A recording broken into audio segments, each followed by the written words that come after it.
Welcome to a really exciting episode of the Raising the Glass podcast. As you'll recognise from the background and the people around me, we're in a slightly different space. We are recording this podcast live from the Lucky Saint pub, and we're recording this as a really special edition, focusing on Untapped, our incubator scheme, supporting women founders as they start their journey and get the support, the community and the connections that they need to excel.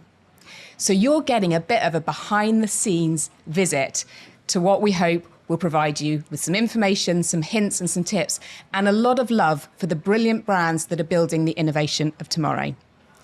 I'm joined by some fantastic people to help me with this Q&A panel. Emma Heel from Lucky Saint, Miranda Ballard from Nielsen IQ, and Ciara Cullen from RPC Legal.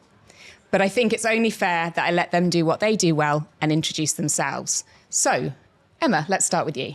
Hi everyone, and you're very welcome back to my pub, which is so fun. How cool is it to say that? Very cool. And I've got 6 and 8-year-old daughters, and I always say to them, tell everyone at school that mummy works in a pub. sort of do. So my name's Emma. I've been in food and drink, consumer goods for nearly 25 years. I started my career at Tesco as a buyer.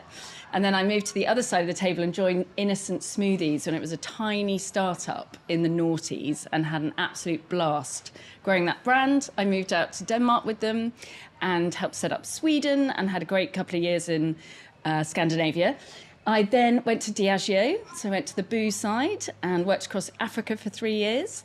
And then my job before Lucky Saint, I was working as the managing director of Gray's Snacks. So you may have had a Grey snack through the post. So it was a DTC brand when I started, and I took it from clicks to bricks. So I took it into retail and had an absolute ball doing that.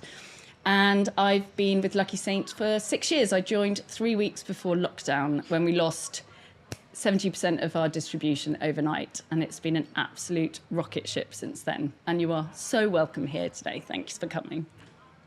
I'm Miranda. We met earlier. I'm the absolute data nerd who loves data. I run all the SMB teams around the world. So in 77 of our 80-something countries, we have a team now focused on getting our data, as much of our data as possible, to the amount that a small business can afford.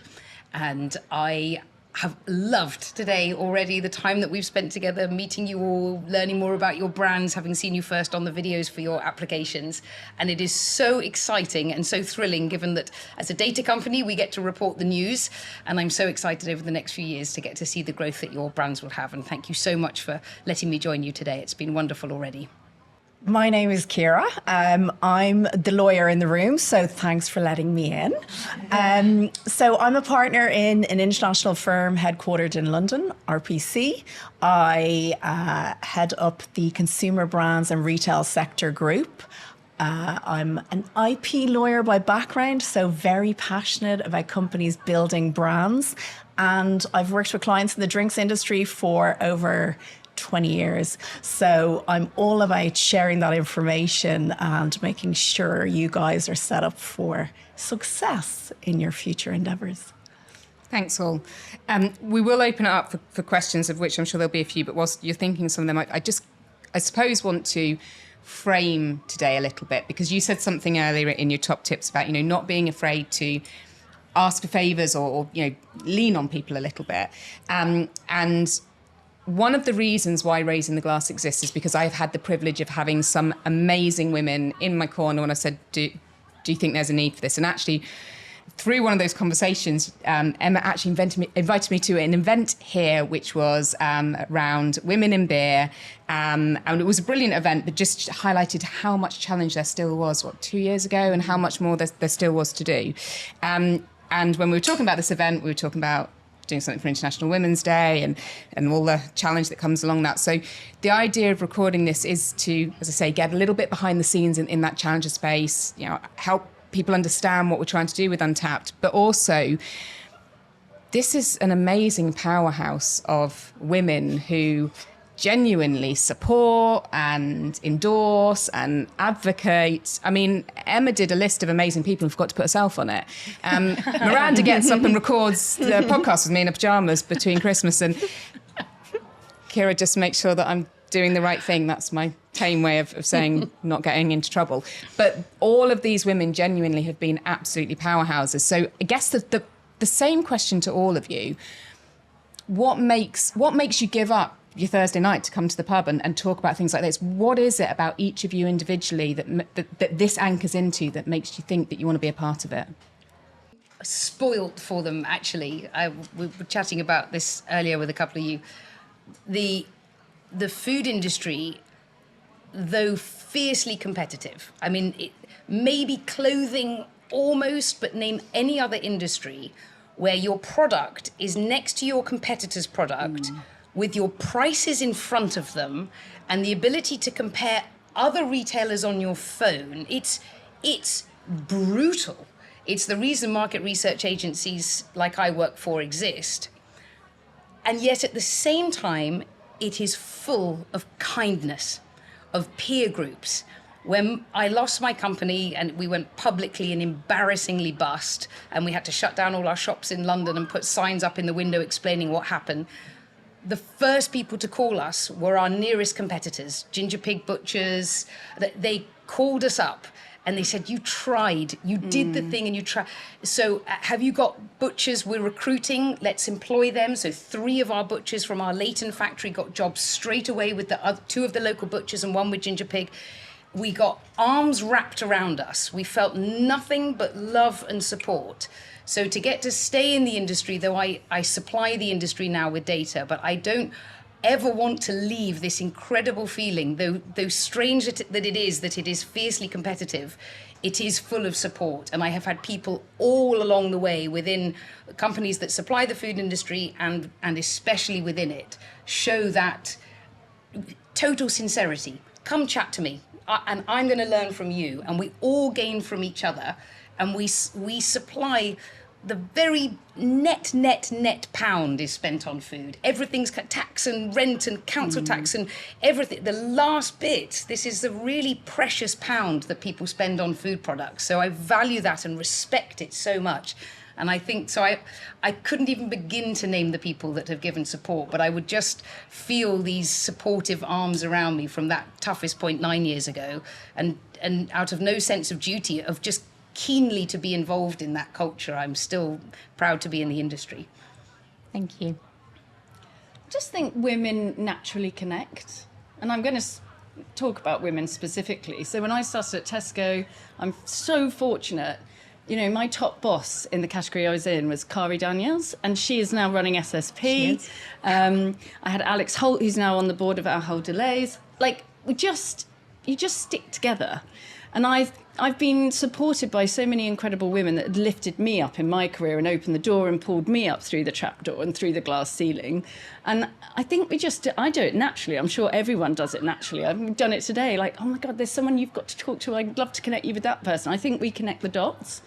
And I get a lot of joy in that. And I don't think it's charity. I just think we do it. When you network, normally the first thing you're thinking is, how can I help? What can I do? And I find that incredibly motivating. So the reason I came to Lucky Saint was because I didn't know UK on-trade. So I'd done grocery and I'd done D2C. I understood e-commerce. I'd worked abroad. The amazingness of the women in UK hospitality has been absolutely exceptional. And I find myself now sort of giving back. So I am on the board of the British Beer and Pub Association. I also go to government 4 times a year minimum, and I'm on the Hospitality Sector Council. And again, it's just part of sort of connecting the dots, bringing people on the journey with us. One of my roles was to take the opinions of the SMEs in hospitality. 66% of all businesses in hospitality are SMEs, to take their views to the Hospitality Sector Council and all the big guns around there. You know, you've got Green King, Fuller's, Burger King, they're all there, but I was there to represent the SMEs. And so I'd have a Teams call with 20 people before I went to went and saw the minister. And again, it's just, I don't know, it's just that I think there's a overriding feeling of justice.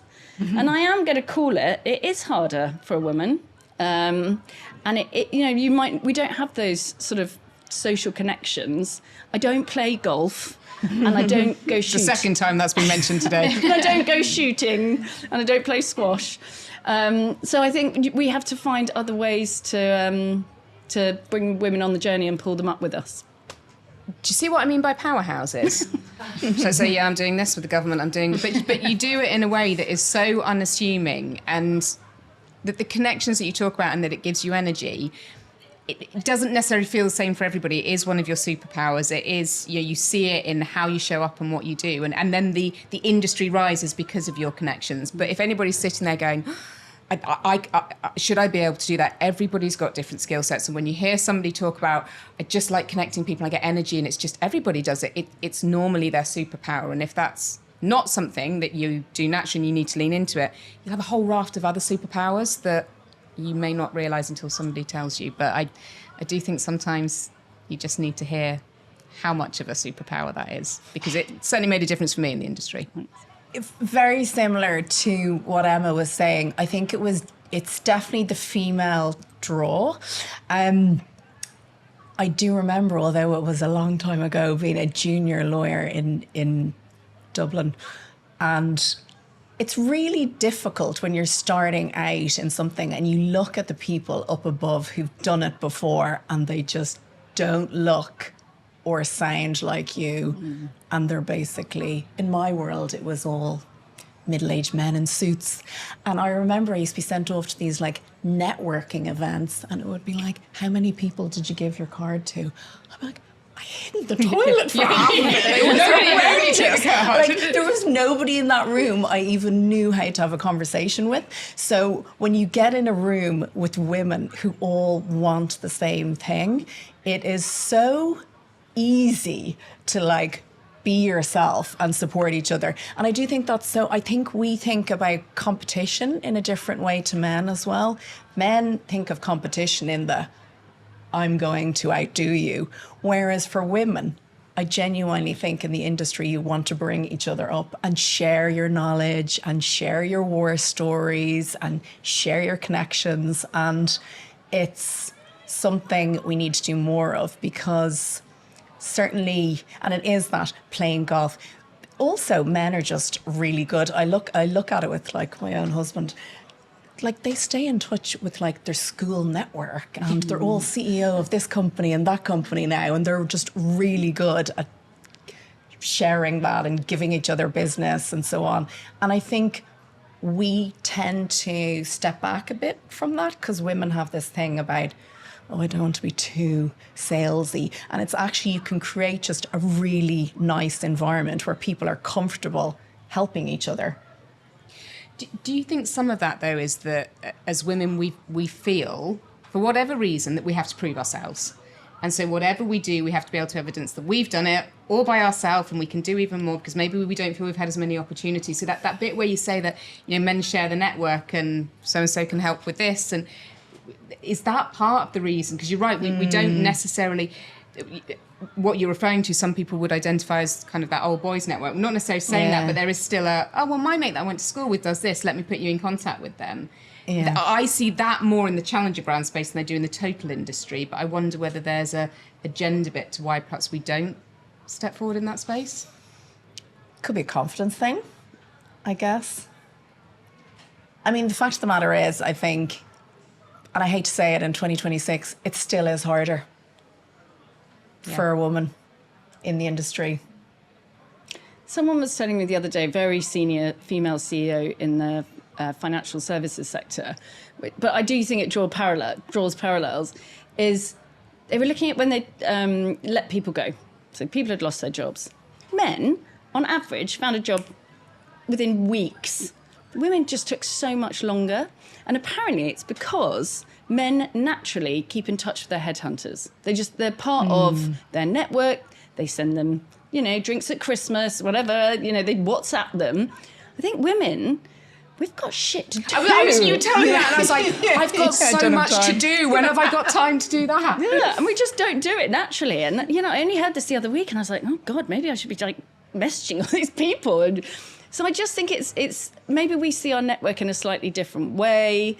Maybe we don't build on the relationships that could actually potentially be quite useful in other ways. I don't know what it is, I don't know if we tend to stick with our friends, but I always say FMCG is quite insular. You get a lot of the big guys are moving from Unilever to Procter's and the Diageo, etc. Obviously, we've got loads of challenger brands in the room here, and there's nothing wrong with those big businesses. I've learned loads from them. But I always think, like, look up your job title in other verticals.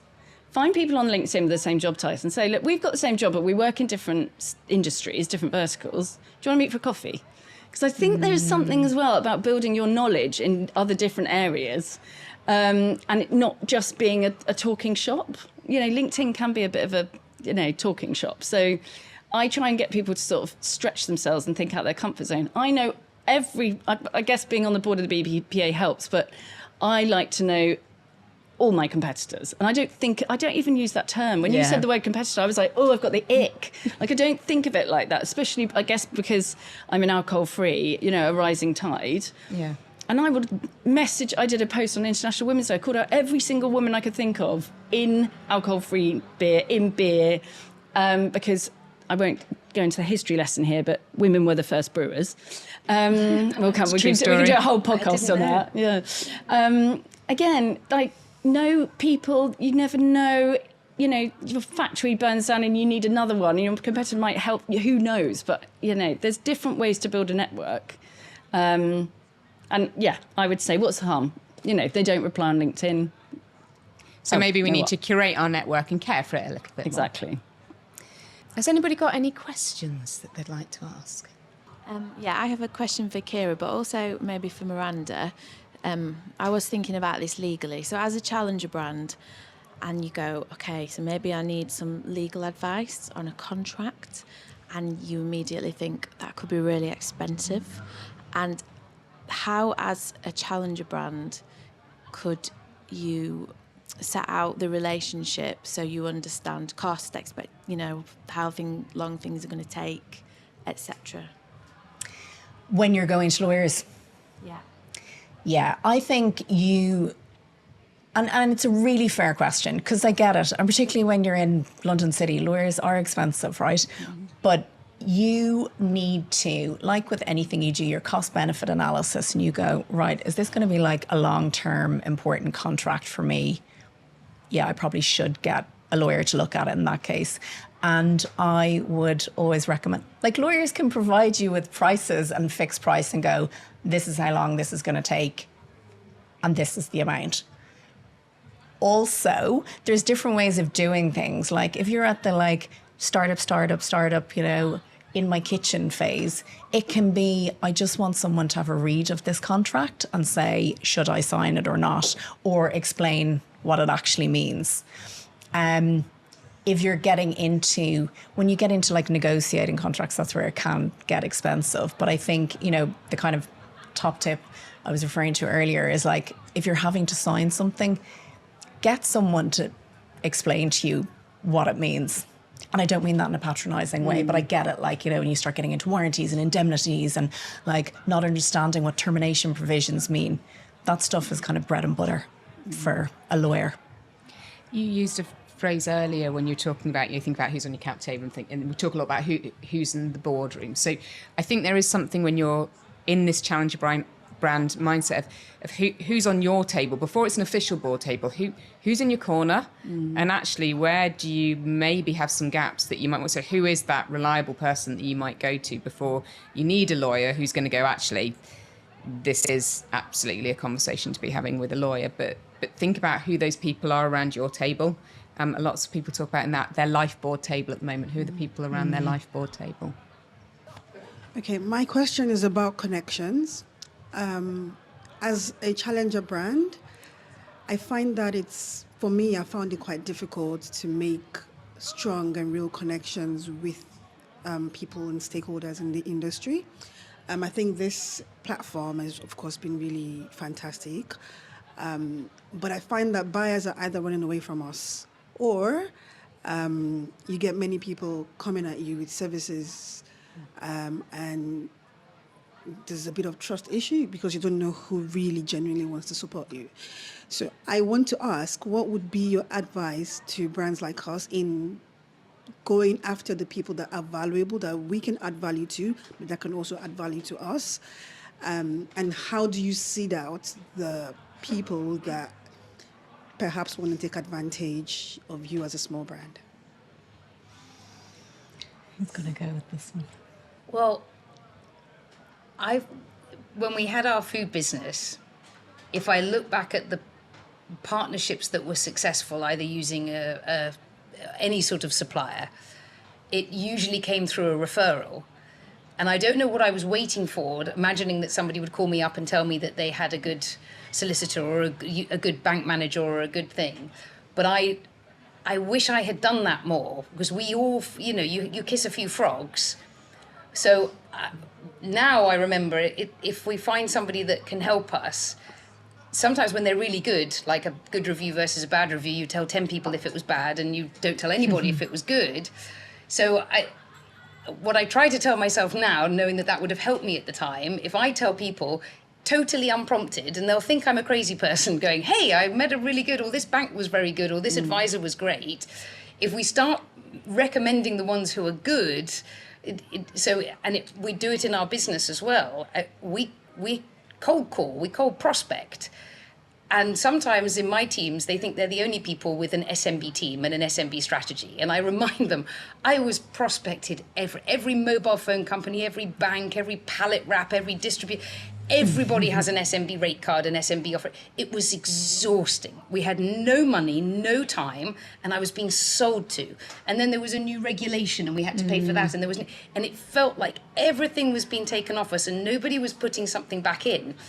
So I now find, and it's the most successful way that we can connect as a yet another big corporation trying to sell to small businesses, because it is business for us.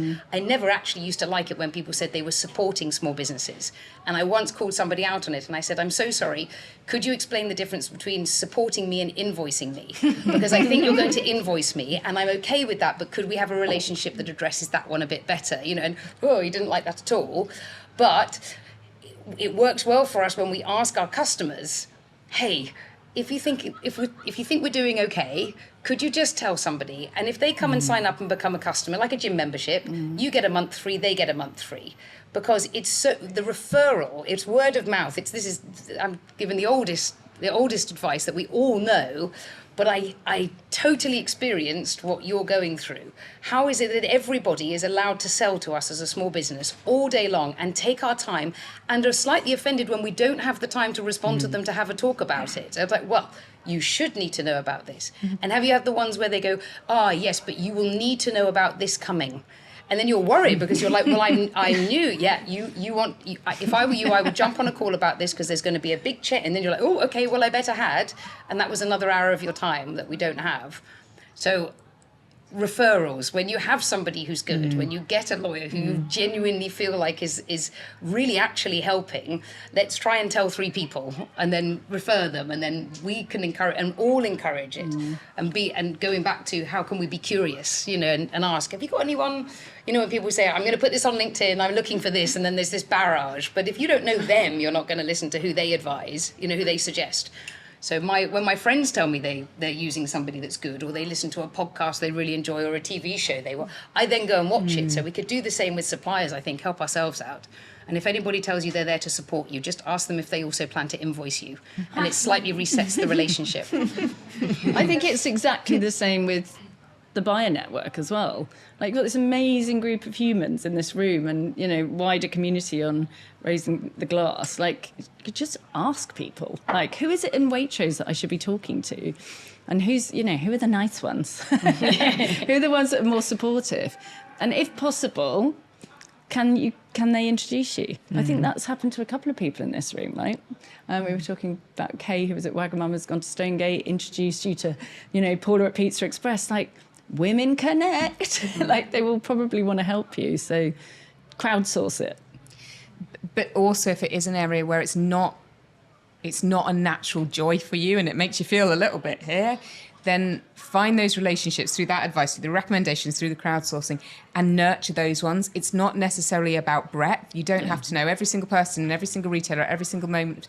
Where are the ones that your brand fits that's going to make a difference, and that natural click where you want to build more of a relationship and maybe take those a little bit deeper as well.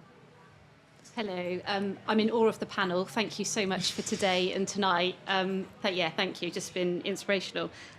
Couple of questions, kind of going back to today around the data piece. We're a small business and we do a lot of social value work. So we do a lot of work around nighttime safety and women in the alcohol industry.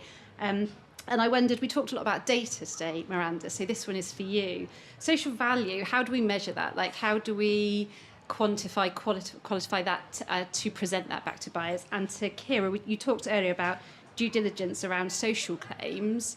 How do we navigate that as a kind of social purpose brand? Well, I'm ready to be impressed. I do know of the ISO 20671 certificate that can value a brand, including... Is this impressive? I am truly impressed. So, Let's just making some notes.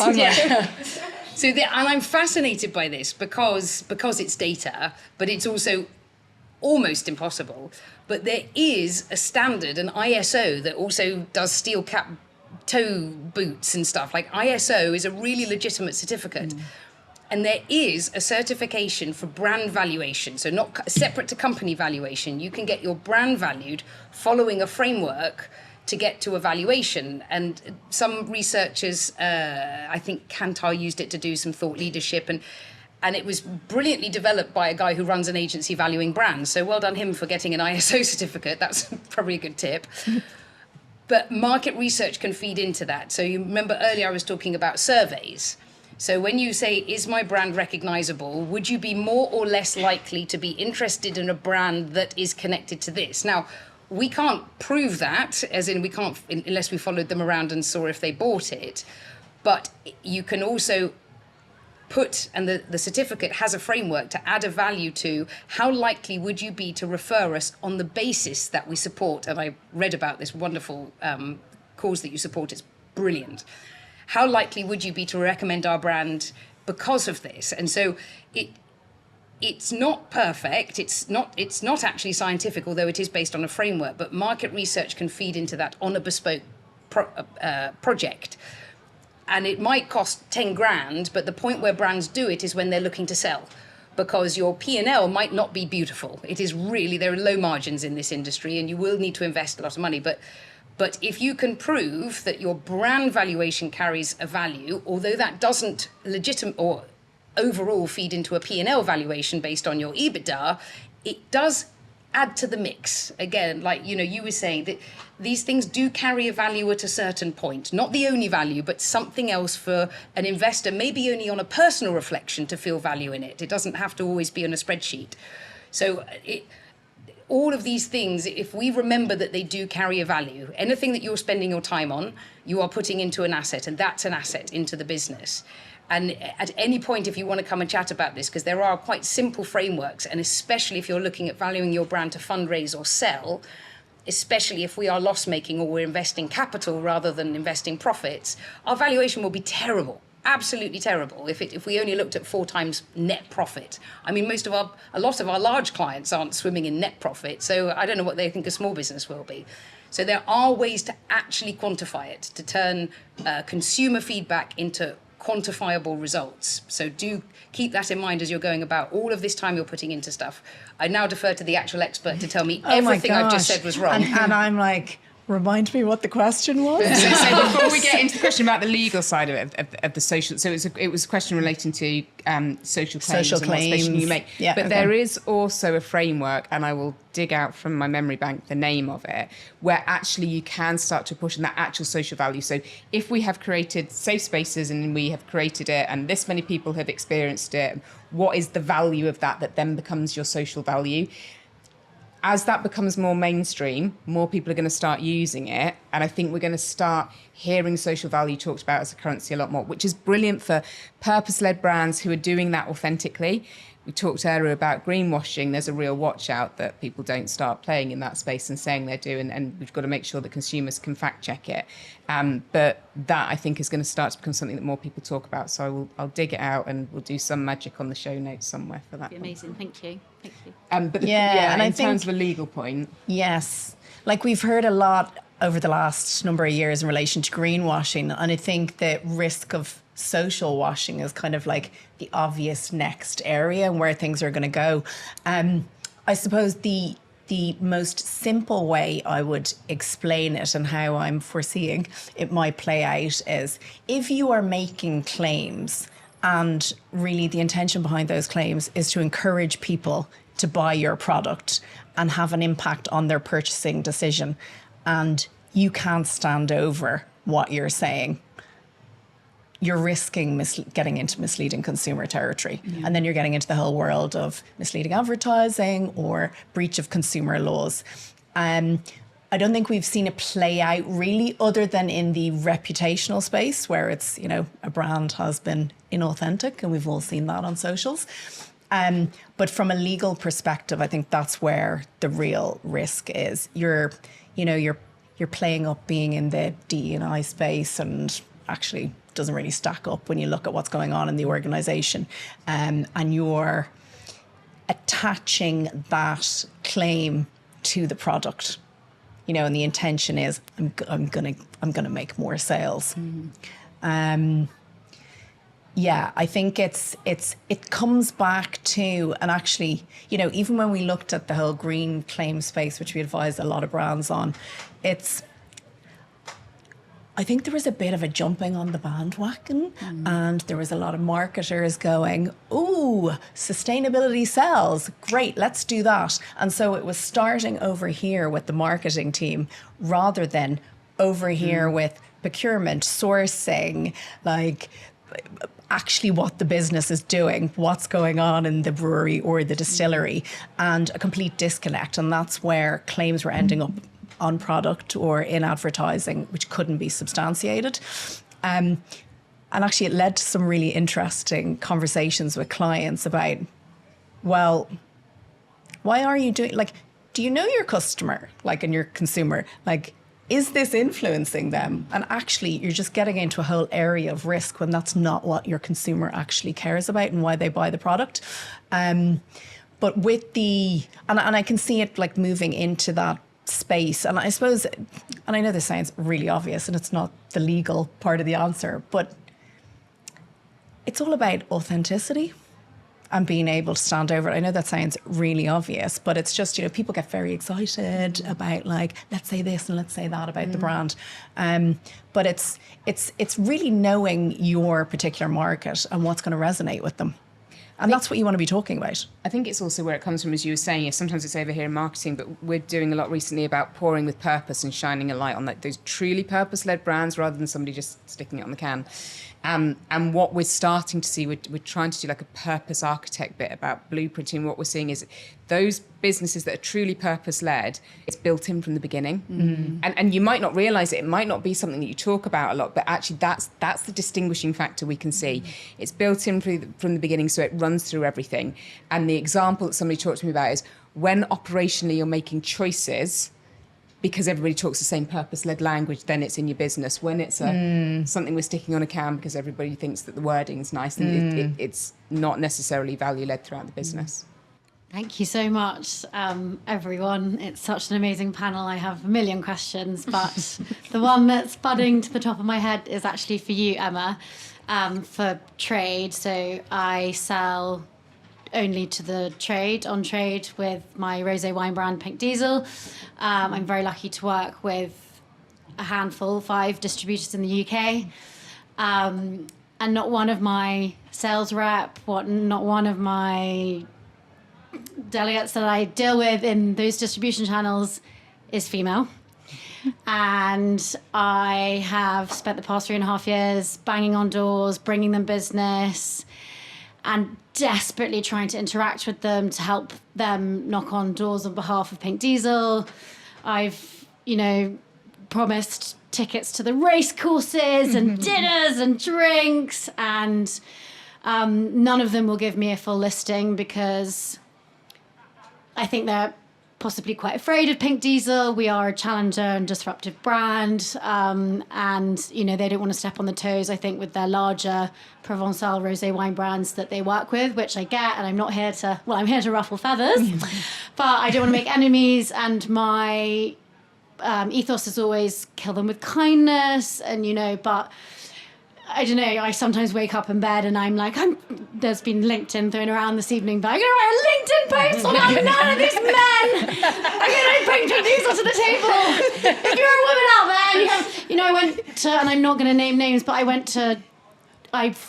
elbowed my way into one of the distribution channels' annual tasting. Mm-hmm. I was in a room of however many winemakers, again, most of them male. I was wearing a pink jumpsuit. They were all in suits.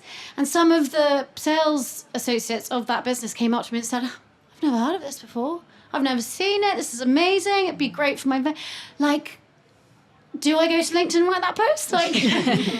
What does everyone think? I obviously think Do not do it. Oh, I've got so many ideas. We should definitely chat after this. But I think you've got to go and find your people. You've got to go higher up the food chain. So who are their boss? And who's their boss? And who's their boss? There are some amazing females. Like, I'm going up on Monday to LWC for their International Women's Day event. It's going to be a room full of people. I will talk about Pink Diesel on Monday. But go find the people that are going to champion you, and they could be their boss. Like, I don't know which distributors you're working with. You don't have to say them, but we can talk afterward. So there's lots of different things. One is go up, go higher. The other is obviously find other distributors who want you and are going to champion you because they see that there's a gap in the market and they're going to absolutely go for it. The other is going to the on-trade. There's some absolutely incredible female entrepreneurs out there, and if you can get one of them and you get a listing in her pub chain or her bars, and they all talk to each other and they all know each other, because there's so few of us that we all know each other and we support each other. And then there's a whole other topic about influencing. So you've got to meet them in their map of reality. So find out what interests them. What are they looking for? Are they people that want margin? Is it sales? Is it reputation? Like, really, we could do a whole podcast on influencing. And you got to meet them as they are. So if it's alpha, you got to be alpha. If they're data and they're fact-based, you got to be data and fact-based. Like, each of those individuals, you've got to find what's going to... Because at the moment, if they're just seeing this enthusiastic female with her, Pink Diesel brand, that might not be cutting it. And you've got to take your ego out of it and speak their language.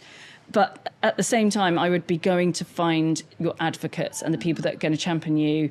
And honestly, if someone messaged... I'm going to be careful what I say now, because I'm quite busy. But, if someone came to me and said, look, I've got one question, I want 15 minutes, I'm coming to the pub and I've just got this one question and I want to sit down and, have a coffee with you, and they're really clear on what they want, I will make time for that person. So if there are people in the industry that you want to...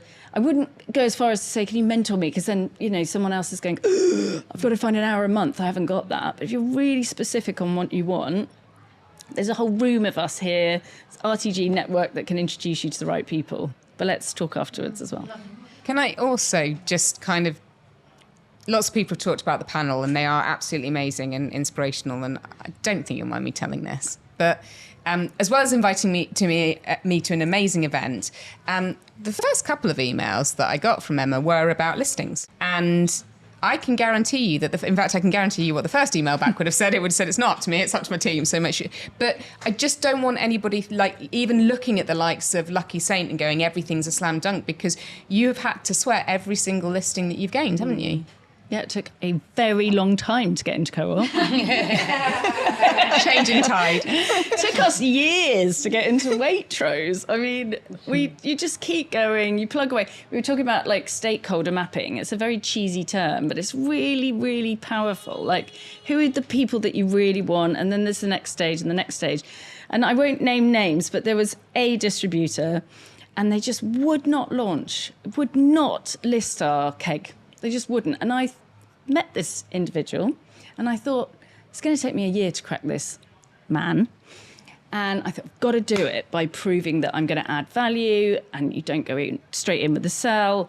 And it did. It took a year, but eventually we got there. So some are going to be quick and some are going to be a long-term play. And you're juggling all these plates all at the same time. But you have to have a bit of a strategy, and it might be different for individuals depending on how they're talking, how they show up, the things they go to. And I try and talk to my team about meet them in their map of reality. and match them there. Because if you're fighting against that, they've got a million other things to do. Thank you very much, Ciara, Miranda, Emma. No mean feat to sit in front of people and do a Q&A panel, especially when we drop the bombshell that we're doing it for the podcast. Thank you to those of you who have asked questions. Thank you to everyone who's listening on the podcast, watching on the podcast, however you're consuming these things these days. That was the Raising the Glass podcast. Thank you very much.